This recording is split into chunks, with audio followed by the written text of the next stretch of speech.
All right, we're back on this vehicle, the one where I had a rant about the quality of the repair, the reasoning behind the type of repair that was done, and a lot of other things, and not supported by Jim. But let's get on to another topic: batteries again. 12-volt batteries, high voltage batteries. I've ranted about this before too. So I'm at this location, undisclosed, and the owner kindly asked me to look at another car for them because of course they're a body shop and usually electrical knowledge is pretty limited.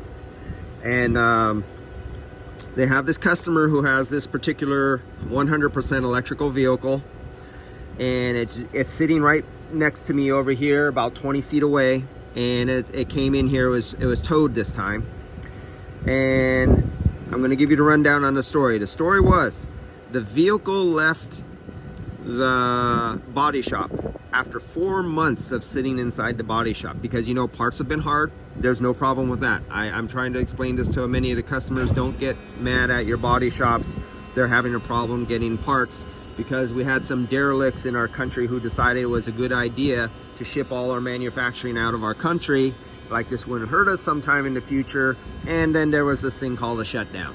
But that's history, and we know how that was going to go, and it turned out to be right. So this car left working for about a week. Purely high voltage electric car, not a hybrid. You know, high voltage cars have 12-volt batteries too.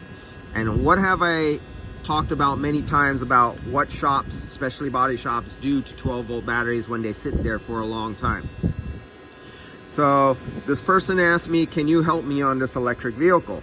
It was working for a week driven, and then the customer drove it to a dealership, and the dealership just did some sort of regular service on it. They didn't do it, you know, just did services, and then the vehicle left the dealership. And then a couple days later, the vehicle just died, electrical, stopped on the side of the road. And the dealer looked at it and said everything was okay electrically. I mean, you know, physically, the body shop didn't do anything wrong. And it left the dealership. What did it say? It was towed here from the dealer, left it and then died and then towed here. The story was a little off, but the end of the story is it was towed here and it's sitting here now. And I measured the battery and it was like 11.4 volts. The electric the 12-volt battery. We're not talking about the high voltage battery.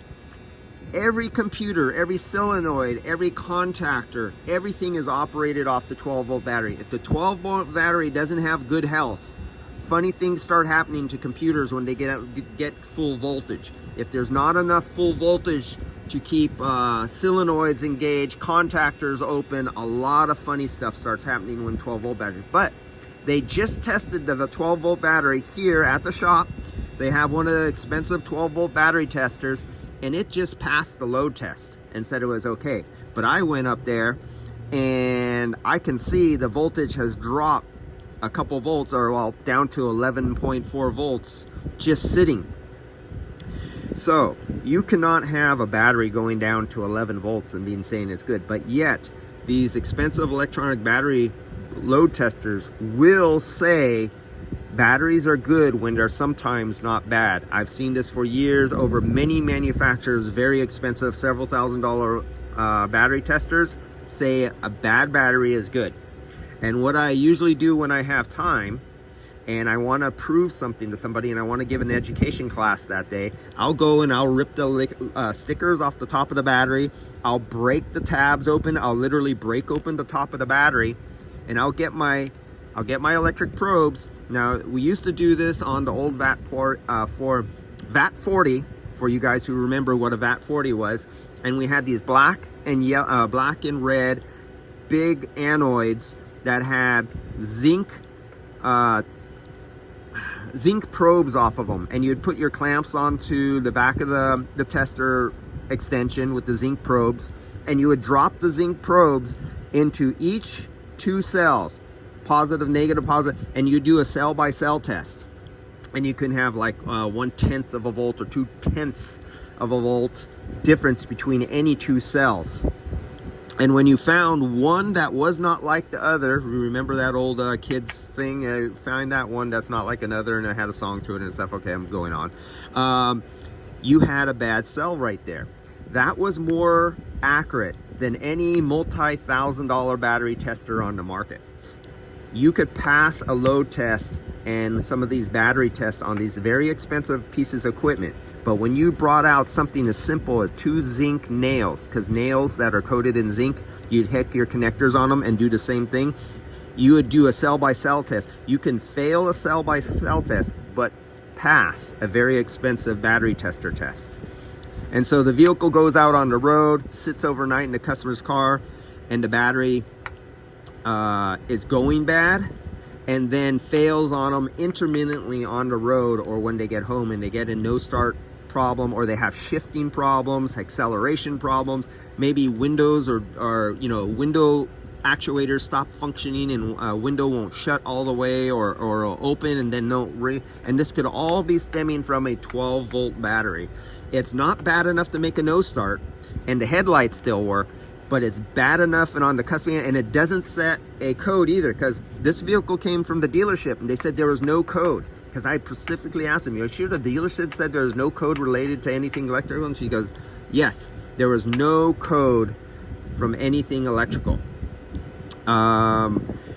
So I tested the battery really low. And another thing, I came over, I was looking at the sides of the battery. Now, you know, body shops all kill batteries, many, not all of them, but many of them kill batteries.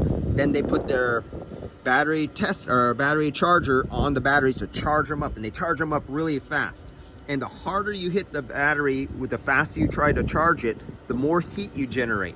When you generate too much heat, if you have old cells a couple of years old, the cells start to expand and buckle, and you can short 2 cells out, and you can overheat them and cause problems. Well, what I noticed on the battery, on the case right here, it was swollen and pregnant. It was sticking out, and you can actually see it. That's the first thing I noticed. It was all dusty and dirty. Then I ran my hands on it, and it was pregnant, like a little belly sticking out there on the one side. And I go, well, this is one indicator right here.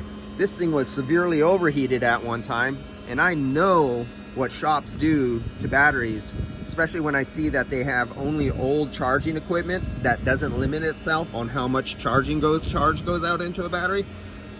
You can't do that in today's cars. You gotta take care of the batteries. The battery is like one of your heart. None of your electronics will work correctly if you have a battery that's just on the verge of, it's not dead bad where a battery tester finds it's bad, but it's like in between.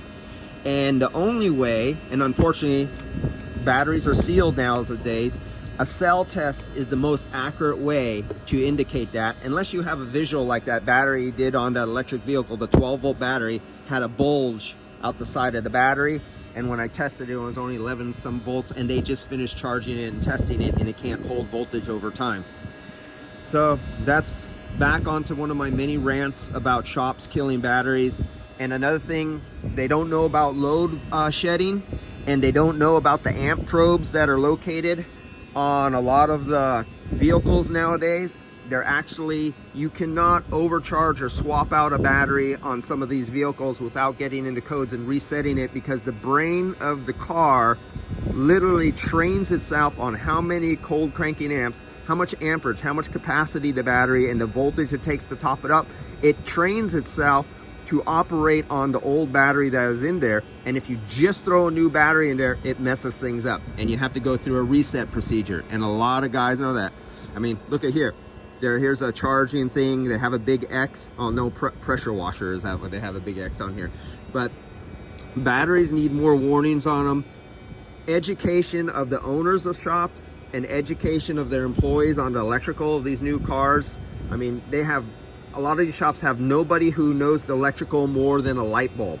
Do I have 12 volts? Do I not have 12 volts? And that's all they know. And they start back probing stuff without knowing anything.